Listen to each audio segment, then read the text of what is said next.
Kindly subscribe the channel and hit the bell icon to get regular updates. Thank you. Welcome to online classes Shivam code and Anand Nagar Shukla Ganjotav. आज हम Hindi medium की moral science की book नैतिकता के प्रश्न 7th class की start कर रहे हैं, जिसका फर्स्ट चैप्टर है बुद्धि की प्रशंसा।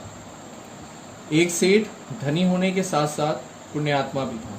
लक्ष्मी उसके यहाँ निवास करती थी। एक रात सोते हुए सेठ के स्वप्न में लक्ष्मी जी प्रकट हुई और बोली, हे सेठ, बहुत दिनों से मैं तुम्हारे घर में हूँ। अब मैं कुछ दिनों के लिए यहाँ से जाना चाहती हूँ।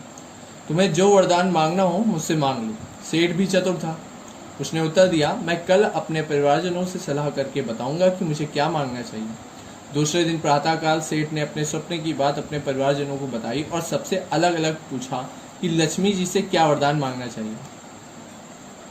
सेठ के पुत्रों ने हीरे मोती मांगने के लिए कहा, पुत्रवधुओं ने महल सवारी मांगने के लिए कहा, पुत्रियों ने अपार धन दौलत मांगने के लिए कहा। इस तरह सबने अपनी इच्छा के अनुसार लक्ष्मी जी से वरदान मांगने के लिए सलाह दी।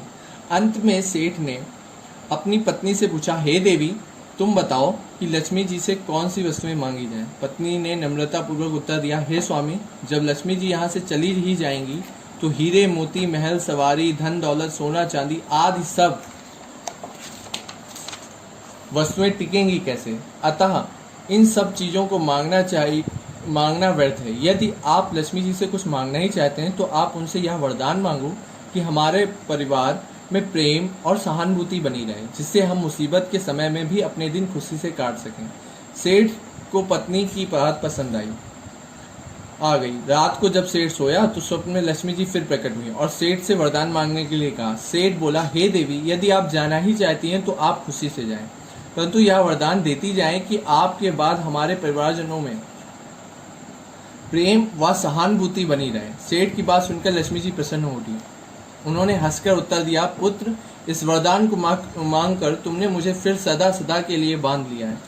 जिस परिवार में प्रेम सहानुभूति सद्भावना सच्चाई का वातावरण बना रहता है, मैं उसे छोड़कर कैसे जा सकती हूँ। लक्ष्मी जी की बात सुनकर सेठ बहुत प्रसन्न हुआ।